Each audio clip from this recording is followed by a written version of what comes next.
Olá, minha gente. Então, vamos para mais uma aula, né? O tema da nossa aula de hoje é progressões aritméticas. Dentro desse tema, a gente vai estar trabalhando, né, um tópico, né, chamado de interpolação aritmética, ok? Então, fica ligado na nossa aula, que eu tenho certeza que ao final da nossa explicação você vai estar capacitado para resolver questões que envolvam esse assunto, beleza? Então, vamos lá. Nessa questão de número 3 que a gente está abordando, né? Quantos meios aritméticos devem ser interpolados? Eu digo para você que você pode trocar essa palavra interpolar por inserir, né, ou inseridos nesse caso, entre os números 20 e 74, né? E aqui a gente tem uma condição importante. A condição aqui é que a distância entre os termos seja 6, tá? Que no caso é a razão.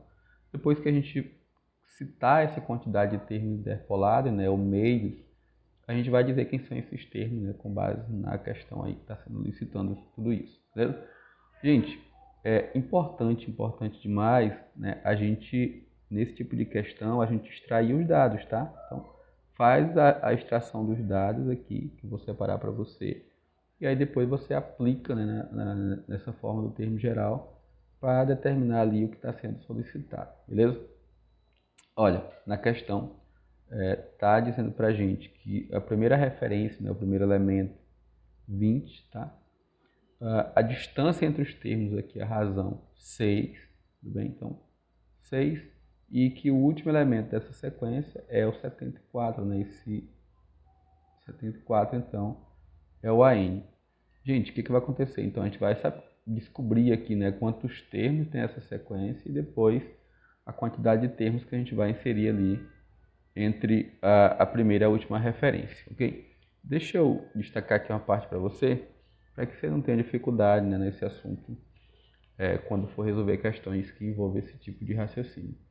Olha só, gente, como é que funciona uma progressão de maneira geral, né, de forma generalizada. Começa com o primeiro elemento, né, que a gente pode citar só a ordem, e aí a gente vai ter os próximos elementos, o A2, o A3, e assim segue, né, até aqui o que a gente chama de AN, ou enésimo termo, beleza? Então a sequência segue desse jeito. O que eu vou destacar aqui para você? Ó? É que nesse intervalo aqui entre o primeiro e o último elemento, a gente vai ter essa parte, né, que a gente chama de interpolação, tá? Então a gente vai interpolar, inserir uma certa quantidade de termos, certo? Então essa certa quantidade a gente chama de K, beleza? Então esse é o entendimento que a gente precisa. Mais que isso, gente, o que vai acontecer aqui? Ó? A gente vai ter aqui, né, do primeiro até o último elemento, né, dessa sequência, a quantidade de termos, né, que é N, que é o que nesse caso a gente vai encontrar ali com base nos dados que foram fornecidos, certo? Quando a gente encontrar essa quantidade de termos ali, N, que eu estou chamando, a gente vem e acha essa quantidade de termos que vai ser inserido, né, que serão inseridos entre o primeiro e o último elemento, tá? Isso vai estar em função da quantidade de termos totais da sequência, tá? Sendo assim, ó, essa quantidade de termos inseridos vai ser n menos 2. Por quê, professor? Por quê? Porque a gente vai retirar, né, dessa contagem, esse k, ele vai retirar o primeiro e o último elemento, então vai ser nesse sentido aí, beleza? Então a gente vai resolver aqui a questão aplicando esses dados aqui que a gente tem nessa fórmula do termo geral, a gente vai ter então a quantidade de termos nessa sequência, né, que vai começar em 20 e terminar em 74, que a distância entre os termos é 6, beleza? Então vamos lá, a gente vai achar aqui então esses valores, que a gente vai ter aqui, gente, 74, né, o último elemento, o A1 é 20, primeiro elemento da sequência, mais N menos 1, né, que é a quantidade de termos da sequência ali, e a razão nesse caso 6, beleza? Aqui, resolver a equação de primeiro grau, gente. O que vai acontecer aqui, ó? Eu vou resolver primeiro esse 20, né? Esse 20, ele desse lado, ele está somando, né? Todo esse membro aqui, tá? Ele está somando nesse membro. Então, o sinal aqui que está na frente que não aparece é mais.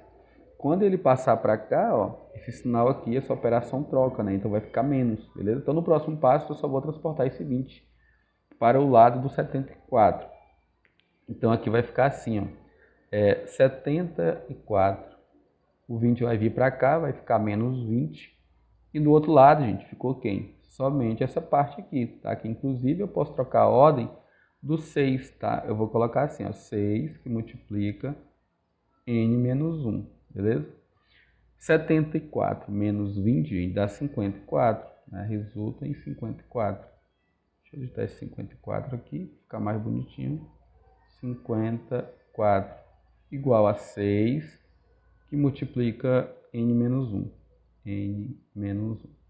Minha gente, aqui, ó, se nós quiséssemos, né, fazer distributiva, multiplicar 6 vezes n, 6 vezes menos 1, depois isolar, também não daria a mesma coisa, tá? Eu estou com um processo aqui de multiplicação e eu posso passar esse 6 também dividindo, tá? Então eu posso multiplicar, eu posso dividir, a ordem aqui não altera o resultado, beleza? O que vai acontecer? Então esse 6 está multiplicando nesse membro, ele vai passar dividindo aqui o 54, tá? Então aqui nesse próximo passo a gente vai ter 54 dividido por 6, tá? 54 dividido por 6 e naquele lado sobrou apenas o n menos 1, que inclusive a gente pode retirar já o parênteses, tá? Dividindo 54 para 6, gente, aqui vai estar como resultado 9, tá? N menos 1. Como a gente quer achar o n, né? Esse valor aqui, ó, menos 1, eu vou jogar para cá, ele vai com a operação contrária, ele está menos 1, ele vai mais 1, tá? Então, a gente vai ficar assim, ó, 9, deixa eu ajeitar esse 9, 9 mais 1 igual a n. Gente, 9 mais 1, 10, né? Então, o resultado dali da quantidade de elementos dessa sequência toda, vou colocar aqui n igual a 10, tá? Então, esse 10 ali seria a quantidade total de elementos, né, existentes naquela sequência, né, que foi dada. Já vou voltar aqui com você para você observar direitinho. Mas olha, a questão não queria exatamente só a quantidade de termos da sequência, né? Então, a gente viu que, com base no que foi apresentado, toda essa sequência aqui, ó, teria n igual a 10, certo? Mas aí a pergunta quer saber o valor de k, né, que são os termos existentes ou inseridos entre o primeiro e o último elemento. Inclusive a gente sabe quem são, que é 20 e 74. E aí a gente vai resolver. Então eu vou pegar essa parte aqui, ó, para resolver, tá? Então o k, deixa a gente pôr aqui na parte da sequência, o k então, ele vai ser n menos 2, tá? Sendo assim, gente, o k, ele vai ser 10 menos 2, o k só pode ser 8, tá? Então, achamos a quantidade de termos existentes entre o primeiro e o último elemento, tá? E aí a gente vai, aqui na sequência, inclusive dizer que são esses elementos, porque a questão também está solicitando, né, esses valores, tá? Então vamos lá, gente. Destacar aqui a progressão, né, como um todo. A questão pediu para a gente aqui destacar quem são esses elementos. Eu vou pôr aqui na sequência para você como que isso ficaria, tá? Olha, então essa PA que começa assim, ó. Deixa a gente destacar aqui mais esquerda para ter espaço. A PA começa com 20, aumenta 6, então vai para 26, mais 6, 32, com mais 6, 38, com mais 6, deixa eu ajeitar, com mais 6, 44, né? Com mais 6, 50. Com mais 6, 56. Com mais 6, 62. Com mais 6, 68. E com mais 6, 74. Beleza? Então, a sequência pedida, então, né? Toda a sequência era isso aqui, ó. E aí a gente viu que a quantidade de termos aqui existentes, né, seriam essas aqui, que a gente contabilizando, 1, 2, 3, 4, 5, 6, 7, 8. Tá? Então, por isso que K igual a 8. Questão super interessante. Espero que você tenha compreendido aqui, né, nossas explicações e que você não tenha mais dificuldades nesse tipo de questão. Tudo bem? E, gente, era isso, né? Nossa aula aqui, questão de número 3. Forte abraço, a gente se vê nas próximas questões.